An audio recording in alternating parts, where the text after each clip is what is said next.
Hey everybody, welcome back to my channel. Dominique here. It is New Year's Eve and I am sitting here relaxing in my living room by the fireplace, dreaming up some New Year's resolutions, which is actually kind of funny because at the beginning of this year, I vowed to stop making New Year's resolutions.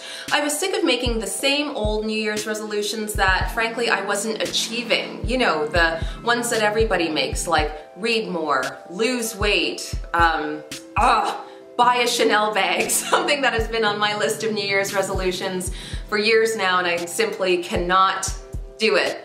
Probably has something to do with the fact that it costs the same as a used car.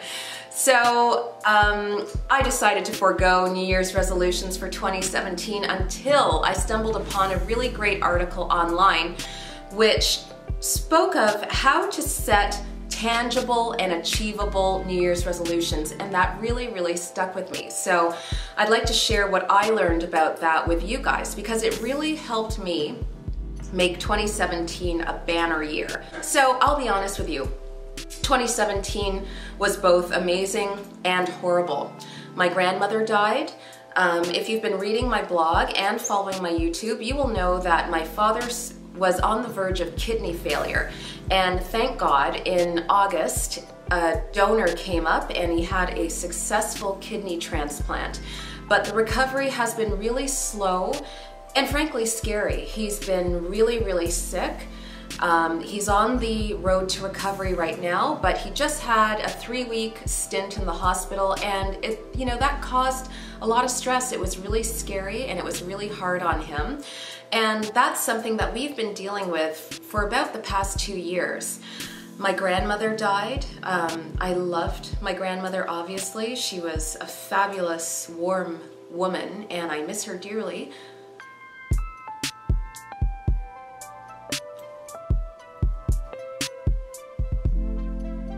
Sorry guys. I just wish I had the chance to see her one last time. Anyways, on the bright side, my blog took off. I did lots of fun things this year. I collaborated with some great brands. I went to some really fun events. I reconnected with a lot of my family on my mother's side. It turns out I have a billion cousins that I didn't even know I had. And it was, while really sad going to Barbados for my grandmother's funeral, she managed to bring us all together in her passing. So we've all reconnected, we've managed to visit each other throughout the year. In fact, 2 of my cousins from Barbados are staying with me right now. And I'm so grateful for that. Thank you, Granny. Yeah, what else? We went to England and Spain was the trip of a lifetime. I have a vlog on that. I also have a vlog on my trip to London. And yeah, I'm really grateful. So I actually write out a new set of goals I would say every 3 months. And what I do to ensure that I meet these goals is I write them down on a piece of paper and I stick them to my bedside table lamp, my bedside lamp. So every day I wake up, I see that list of goals. I make the goals attainable. You know, they're not huge goals like make $1 million or something, but they are achievable for me. So, you know, I wanted to save $500 to buy a new desk. I saw that every day. So seeing that on my list of goals every single day just reminded me to put a little money aside. Maybe not buy 8 pairs of shoes every payday. Small things like that, you know, increase my weights every 2 weeks at the gym. You know, my sister is vegan. One of my goals was to try a few plant-based recipes. Those are easy little goals for me to achieve, and I still put that buy a Chanel bag goal on my list of goals every 3 months, and I am confident that one of these days I will get it, but yeah. So let's get into this. I just want to share a few tips on how you can make some achievable, attainable goals and not feel, frankly, like a failure if at the end of 2018 you haven't reached them. Okay, so here goes. So like I mentioned, my first tip is choose your goals carefully and make them achievable and attainable. Okay, so sit down and think about what it is in your life that you would like to achieve that can bring you the most fulfillment and the most positivity and that can make you the happiest. Okay, so let's say you're a smoker and you want to quit smoking. Write down on your list of goals, go see a doctor to figure out what smoking cessation activities and remedies are out there for you. Instead of, let's say you want to lose weight, instead of saying, oh, I want to lose 50 pounds in 3 months, maybe a better goal is, again, going to the doctor and figuring out what you can do to start your weight loss journey safely, and then maybe going to the gym or finding a personal trainer who can help you lose your weights in a safe fashion and in a moderate fashion. You don't want to lose 50 pounds really, really quickly because that sets you up for failure in the long run. So tip number 2. Plan out exactly how you will achieve your goals. So one of my goals for this year was to totally remodel my office. I set a budget and I sat down and figured out what exactly I need to do to redo my office. So I hated my desk. I hated my desk chair. I had no organization like a bookshelf or shelving or anything like that. I also wanted to make the office prettier. So I listed out a plan, like I made a plan and I listed out the steps, kind of like a critical path. Anybody who's a project manager knows that if you're gonna undertake a project, you have to break it down into manageable steps, milestones, and deliverables. So that's basically what I did. I must sound really, really anal, but I knew that this was gonna cost money. So number 1, I looked at everything I needed. I set a budget. I listed down what I needed to buy and what I needed to do. So I wanted to repaint. I needed curtains. I needed a new desk chair, desk, bookshelf. I wanted to start a gallery wall, so one wall covered in paintings and pictures and stuff like that. In order to do that, I needed pictures, picture frames. I needed to hang them properly.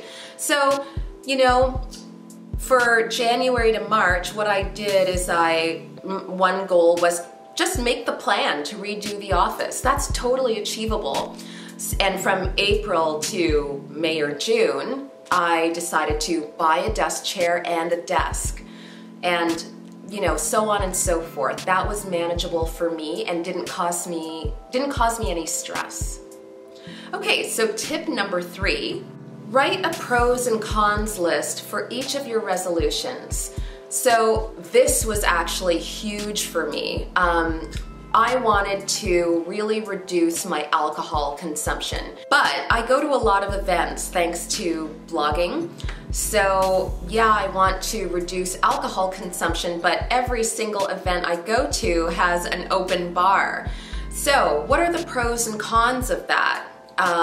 One pro of reducing your alcohol consumption is just better overall health. So, you know, I don't have hangovers anymore. My skin looks better.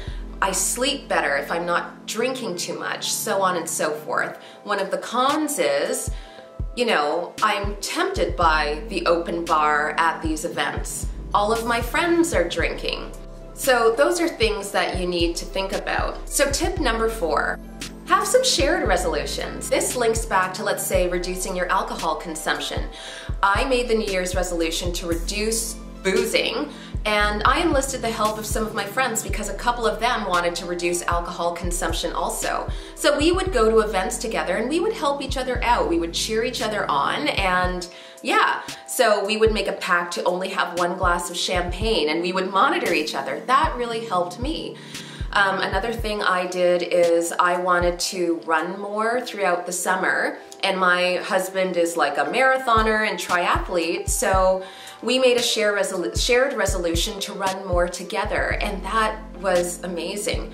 He's a great running partner. He motivated me to get my butt out the door, and best of all, when we were running, he would keep me going. He would make sure that I was okay. He would ask if I could go any further.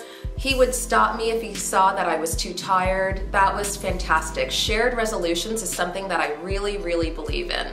So tip number 5, if you have a resolution on your list that you're continually failing, so like me, the resolution that I cannot seem to ever achieve is buy a Chanel bag, maybe you should go back and revise or redefine that New Year's resolution. So maybe an alternative for me, instead of buying a hugely expensive handbag, maybe I should buy one that is pre-loved. Don't look at it as a failure, but maybe just making it easier for yourself will make you feel better in the long run. This is a great one for weight loss also. Losing weight is not easy. A lot of people struggle with this. There's temptation all over the place. So, you know, if you are overweight or you have some underlying chronic conditions and you need to lose weight in order to get healthy, but you're having trouble losing that, let's say 50 or 100 pounds, maybe break it down a little more. So instead of, you know, you want to lose 100 pounds in 1 year, hey, maybe 20 pounds or 30 pounds is easier. You'll still feel great if you lose that 20 or 30 pounds. And you're not killing yourself trying to do it, and you're not setting yourself up for failure. That's a really big one. And my last tip, tip number 6, is reward yourself. I find people don't do this enough. Treat yourself. It doesn't have to be huge. It doesn't have to be little. Just do whatever it is that makes you feel like you've really achieved your goal. So one of my New Year's resolutions a few years ago was to run a 10K. When I achieved that, I was so thrilled. I went and treated myself and my husband to a really fancy brunch. That's a really small thing to do, but it made me and my husband feel great. Don't do it, don't overdo it, don't go eat 10 donuts or anything like that, but yeah, treat yourself to a nice lipstick. Treat yourself to a spa day. Just reward yourself, you know? It goes a long way to make your brain feel appreciated. Anyways, how do you guys set your New Year's resolutions? How do you achieve them? How do you attain them? I would love to know. If you have any questions, please send them my way. I love it. I love it when I hear from you guys. And yeah, if you like this video, give it the thumbs up and don't forget to subscribe to my channel. Check out my Instagram too, @StyleDomination. As you guys know, I'm really into fashion and beauty. And check out my blog at styledomination.com. I would love it if you guys read and followed along with all of my adventures. So I'm wishing each and every one of you a very fruitful and healthy 2018. And I can't thank you enough for all of your support in 2017. See you next year. Bye for now.